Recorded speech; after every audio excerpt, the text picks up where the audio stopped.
बिहार की सरकार 10 नंबर से चलती है। लालू प्रसाद यादव जी के पास से गरीब गुरबों शोषित वंचितों के मसीहा हैं ये, और मजबूत हो गए। संतोष जी, सड़ल सेव निकल गया, अब फ्रेश सब है। नीतीश जी सड़ल सेव है। हाँ, सड़ल सेव बोल दीजिएगा सम्राट चौधरी और पलटू राम को। 165 कोड नंबर है हमारा, और 165 दिन में अगर सरकार को नहीं गिरा दिए, इस अत्याचारी सरकार को, तो फिर हमारा नाम संतोष रेणु यादव नहीं। बोल दीजिए, सरकार गिर सकती है, मनोबल नहीं। प्रसाद यादव जी बोले थे कि आदमी के पेट में दांत है। अच्छा। तो सही में पेटे में नहीं दांत है, आंतों में दांत है। सम्राट चौधरी का मुरेठा ढीला था, ये चलते खोल लिए। वो सब आदमी के मुरेठा पहला सिखाया कौन? लालू यादव। समझेंगे, ये बिना पेंदी का लोटा है। बीजेपी का तो श्रीकांडी के गेट है, कोई तोड़ देता है ओकरा। मोदी करे ये आदमी विचलित बेवफा सनम है, ये बेवफा सनम है।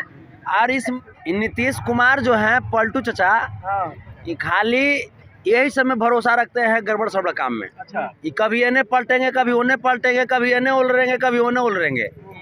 ये बिना पेंदी का लोटा है, ठीक है। हालांकि हमने प्रयास किया था कि ये बार थोड़ा सा पेंदी लगाया जाए, लेकिन ये आदमी फुटबॉल नहीं है, लोढ़ा गए। अच्छा। और ये आदमी को बिहार की विकास पसंद ही नहीं है। अच्छा।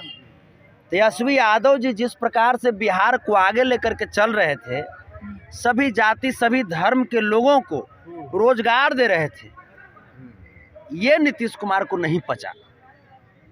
और हमें लगता है कि शायद यही मुख्य वजह रही जो ये बेवफा सनम की तरह फिर से व्यवहार करती है। बेवफा हो गए। हाँ, तो बेवफा सनम। अब तो जिस प्रकार से इनका जो ठौर ठिकाना नहीं है, तो क्या कहिएगा? संतोष जी, दलित पिछड़ों को क्या संदेश दीजिएगा? आप तो सरकार गिर गई बहुजनों की। अरे दलित पिछड़ों को क्या संदेश दीजिएगा? नीतीश कुमार के ही कदम से मनोबल टूटे वाला है, मनोबल टूटे वाला है। तो लोग कह रहे हैं कि सरकार गिर गई। अब सरकार गिर सकती है, मनोबल नहीं। और नीतीश कुमार का गिरा हुआ जो विचारधारा था, उनकी विचारधारा गिर गई है। और बिहार की सरकार 10 नंबर से चलती है। लालू प्रसाद यादव जी के पास से गरीब गुरबों शोषित वंचितों के मसीहा हैं ये, और आज भी सरकार टाइट है। सरकार एक साथ में है, अब क्या होगा? अच्छा, कौन समाजवादी लोग? वो तो कह रहे थे नीतीश जी कि हम लोग समाजवादी एक साथ में है, लेकिन अब चले गए एनडीए में। बस, तो अब क्या होगा? बस समझ जाइए। ये नीतीश कुमार जो है, हमारे नेता लालू प्रसाद यादव जी बोले थे कि आदमी के पेट में दांत है। अच्छा। तो सही में पेटे में नहीं दांत है, आंतों में दांत है। नीतीश जी के हाथ में दांत है। हाँ, आंत में दांत है नीतीश कुमार के। ये आदमी जो है, सभी समाजवादियों की जो हक है उसको ही कुतर करके खाना चाह रहे थे, और यही चीज तेजस्वी यादव नहीं करने दिए। तेजस्वी यादव 17 साल से जो बिहार रोजगार के लिए तरस रहा था, उस बिहार को सरकार में आते ही तेजस्वी यादव ने लगातार वैकेंसीज दिया, लगातार बिहार वासियों को रोजगार दिया। शिक्षा मंत्रालय उनके अंडर में था, शिक्षा मंत्रालय में 2.5 लाख नौकरी दिया, 4 लाख नियोजित शिक्षकों को राज्य कर्मी का दर्जा दिया। खेल विभाग उनके अंडर में था, उन्होंने कहा कि मेडल लाओ और नौकरी पाओ। उनके पास पर्यटन विभाग था, पर्यटन विभाग के तहत अमेरिका की इंटरनेशनल हयात होटल को बोध गया में लाने का उन्होंने काम किया। हालांकि अब नहीं आएगा, अब नीतीश कुमार है ना, नीतीश कुमार पर किसी को भरोसा नहीं। अब कहां से आएगा? 512 कंपनी का एग्रीमेंट तेजस्वी यादव ने किया 2 बार में।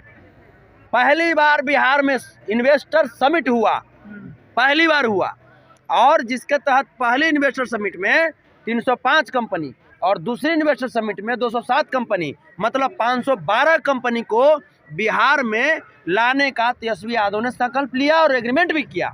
लेकिन नीतीश कुमार जी को शायद क्या पसंद है आप सब जानते हैं। लेकिन अब दलित पिछड़ों की बात हो रही है, 85% बना 15% की बात हो रही, तो क्या दलित पिछड़ों की लड़ाई कमजोर हो जाएगी? क्यों कमजोर हो जाएगी? क्यों कमजोर हो जाएगी? दलित पिछड़ों, अब A to Z की बात हम जिसे करते हैं, हमारे नेता सबको सम्मान दिए हैं, नौकरी मिला, तो किसको नौकरी नहीं मिला? कौन जात में नौकरी नहीं मिला होगा बताइए? किस जात में नौकरी नहीं मिला है? हर जाति हर धर्म के लोगों को सम्मान दिया तेजस्वी यादव जी ने। और बताइए, एक जो मुख्य बात हम कहने जा रहे थे कि बिहार को उपेक्षित नजरों से देखा जाता था, अन्य प्रदेशों में देखा जाता था ना। हमारे भाई जो जीविकोपार्जन के लिए दूसरे स्टेट में जाते थे तो वहाँ पे कहता था कि बिहार में रोजगार नहीं है, तो लोग बोलते थे कि नीतीश कुमार है इस चलते रोजगार नहीं है। बोलते थे लोग कि अब तेजस्वी यादव आ गए हैं, अब रोजगार होगा, और होने भी वाला था। 512 फैक्ट्री, एक फैक्ट्री को ये एग्रीमेंट के तहत लिखा गया था कि एक फैक्ट्री में 2000 बिहारियों को आपको रोजगार देना है।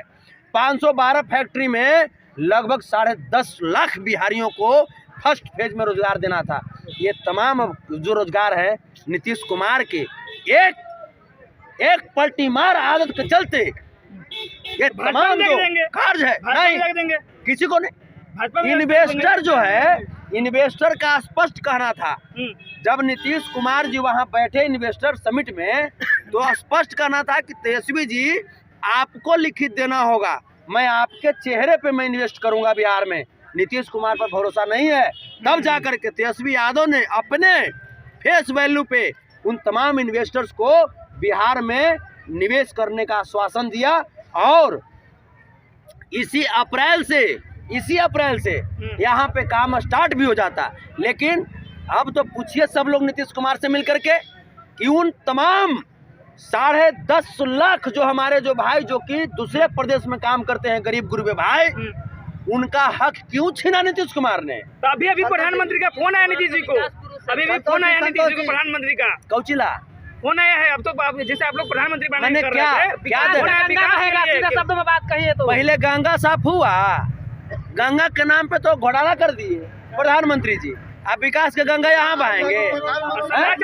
खोल लिए सरकार। सम्राट चौधरी का मुरेठा ढीला था, ये चलते खोल लिए। वो सब आदमी के मुरेठा बहला सिखाया कौन? लालू यादव।